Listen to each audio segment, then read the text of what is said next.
A lot of things this case has stopped me from doing, traveling all across the world, making. So I just want to get it over with, and, you know, accept my guilty plea. I'm ready to get over it. Anything you want to say to your fans? Just say a prayer for them. I just need prayer. I don't need nothing else. Well, Charleston White was celebrating you taking the plea deal. I think he even said he hopes you die in jail and stuff like that. Yeah, I heard. The biggest thing right now was that you actually accepted a plea deal for your federal gun case. Yeah. Now, how long have you been like fighting this thing from the very, very beginning?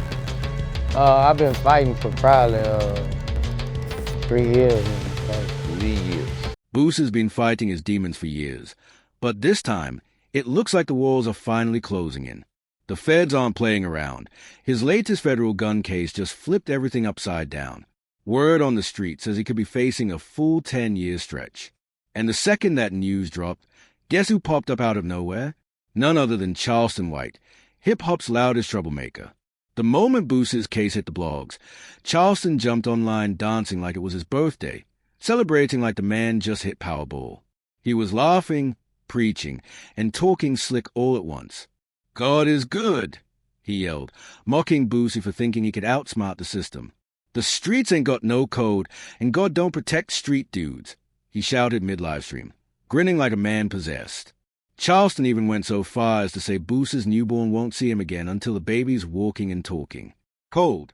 The man was cracking jokes, smiling from ear to ear, and bragging like he'd been waiting his whole life for this moment. He didn't care if Boosie ever came home. This was fuel for his fire. Chaos is his comfort zone. And this was his Super Bowl. But here's where things start to get messy. Oh, where the feds picked it up. Now, it was a state case. The feds came, picked it up. They had a ruling in the Supreme Court that went in my favor. And the case got dropped by the judge. Way before this situation even made the news, Boosie had already told his followers he was tired of running, tired of the courts, tired of being at war with the system.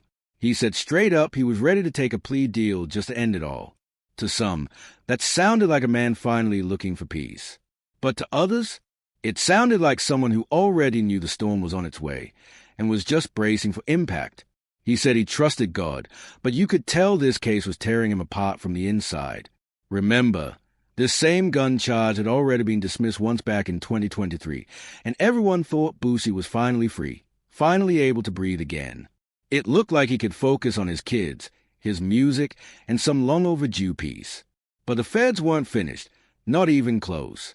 By 2024, they spun the block with the same charge, this time locking in harder than ever. Boosie finally told fans he was done burning energy in court, posting on X that God don't make mistakes, and saying he was ready to accept whatever came next. But behind those words wasn't faith, it was exhaustion. That wasn't confidence. That was surrender. And if you followed Boosie's journey since Baton Rouge, you already know he survived every kind of storm imaginable. Court cases, industry beefs, shootouts, close calls, you name it. He's been dodging bullets, both literal and legal, his whole life. But this one felt different. 10 years ain't just time.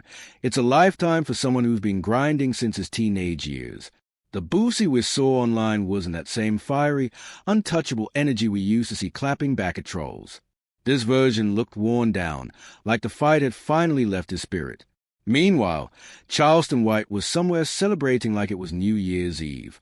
He popped online laughing, claiming he predicted this from the very start. "I told y'all he was going to jail," he shouted, hyping himself up like he'd been the one writing the indictment.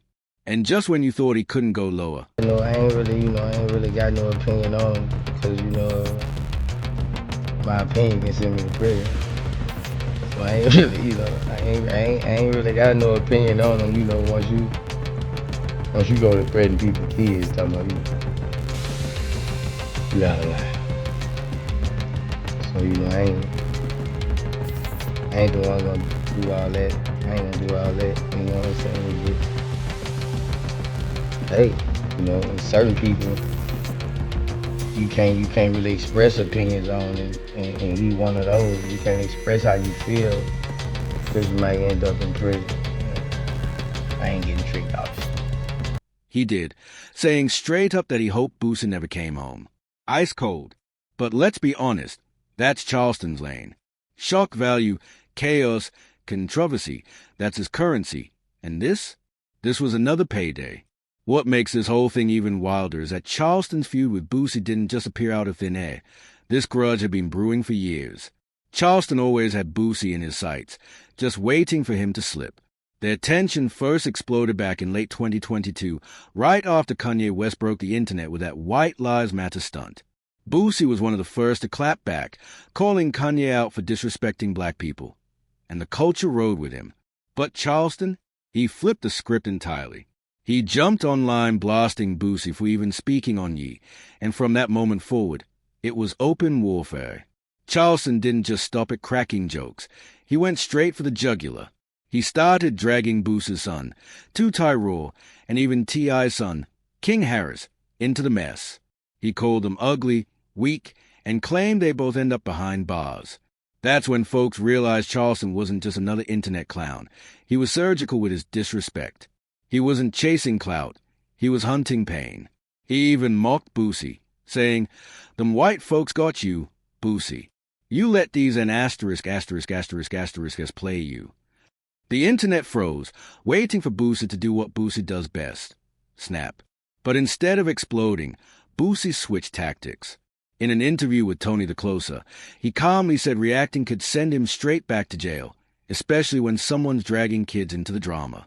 He knew Charleston was setting a trap, trying to make him slip up and say something that could come back to haunt him. So this time, Boosie chose silence over smoke.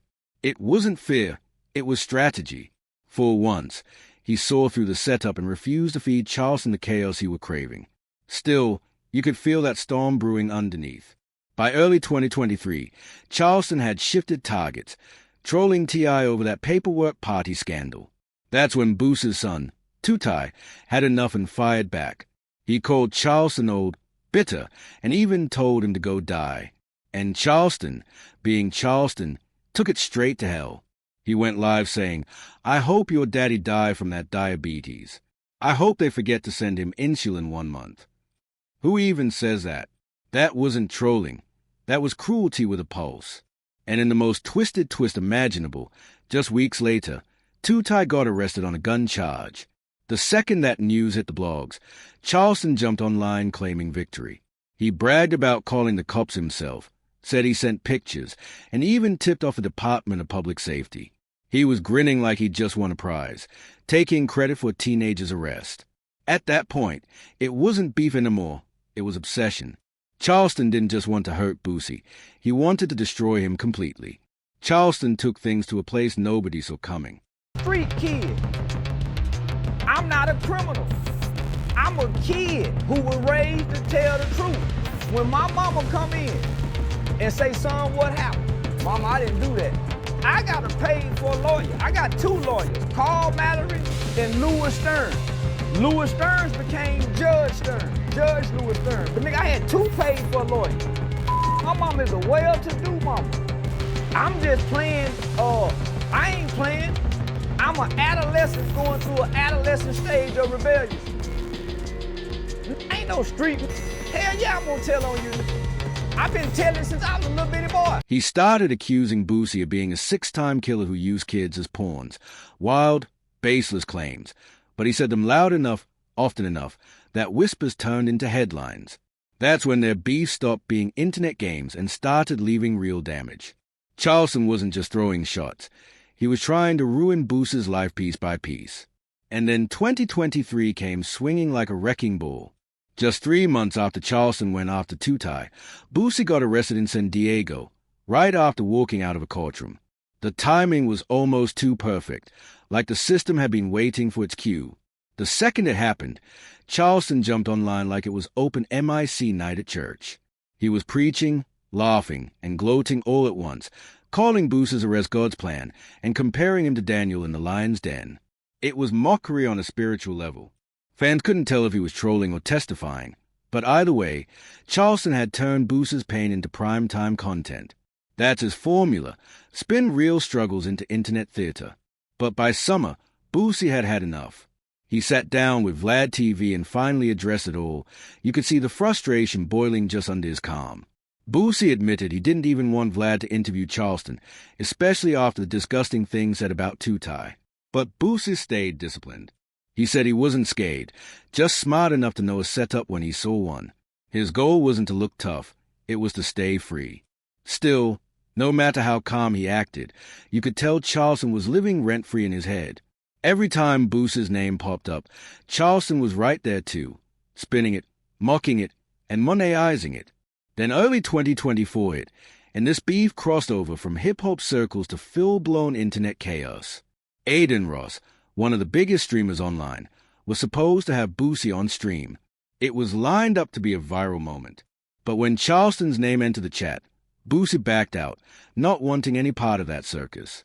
Out of nowhere, Adin flipped the story and claimed he turned Boosie down out of loyalty to Charleston. That lie spread like wildfire.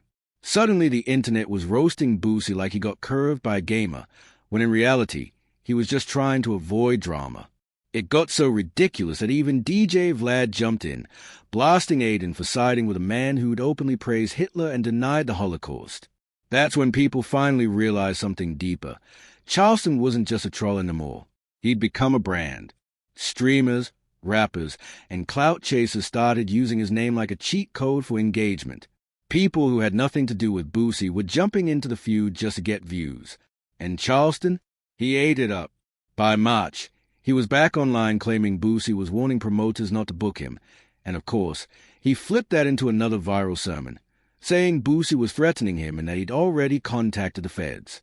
He even joked about using the FBI as his personal bodyguards, turning Boosie's diabetes into another cruel punchline. That's Charleston's entire playbook. Hit below the belt, twist a knife, and turn someone's misery into momentum. And it worked. Boosie even admitted inmates were calling him, asking when he was coming to join them. Imagine that. Sitting at home, facing a decade behind bars, while trolls turn your name into comedy. That's not trolling anymore. That's psychological warfare. Charleston knew exactly what he was doing. He didn't want Boosie to lose in court. He wanted him to break before the verdict even dropped. And truthfully, it almost worked. Because when you look at how Boosie started moving, tired, quiet, ready to just get it over with, it's hard not to think Charleston got in his head. Imagine Charleston White walking into that courtroom. You already know he'd turn it into a one-man show, cracking jokes, pointing fingers, then running to Instagram to brag. I helped put Boosie away. That's not a stretch. That's his whole history. He brags about calling cops, setting traps, even testifying since he was a kid. And that's where his own ghosts come in, that infamous case from when he was 14. He was involved in a robbery that left a man named Michael Levi dead. And instead of staying silent, Charleston testified against his co-defendant, Antoine Doolittle. In street culture, that's the ultimate betrayal, being labeled a snitch. And even though he was just a kid, the streets never forgave him. But Charleston, he flipped it. He said, I was young, I told the truth. That ain't snitching, that's survival. When footage from that case resurfaced recently, social media exploded, calling him a hypocrite. How you clown rappers for snitching when you did the same thing, they said. But in typical Charleston fashion, he doubled down. I never lived by no street code, he said. That code don't apply to me. And somehow, that's exactly why he keeps winning the internet. That's the thing about Charleston, his chaos wrapped in confidence. He doesn't care about playing hero or villain. He just wants to control the story. He'll call you out for being a snitch while proudly flashing his own paperwork like it's a badge of honor. That contradiction is the brand. And when you look at Boosie, worn out, frustrated, and surrounded by drama, it makes sense why he wanted to avoid that trial. He wasn't scared of losing in court. He was tired of being the main character in Charleston's never-ending circus. Because Charleston wasn't a bystander, he was a ringleader waiting for showtime. And sure enough, the second whispers about Boosie's plea deal started flying. Charleston hit go live. To him, this wasn't tragedy. This was prophecy fulfilled.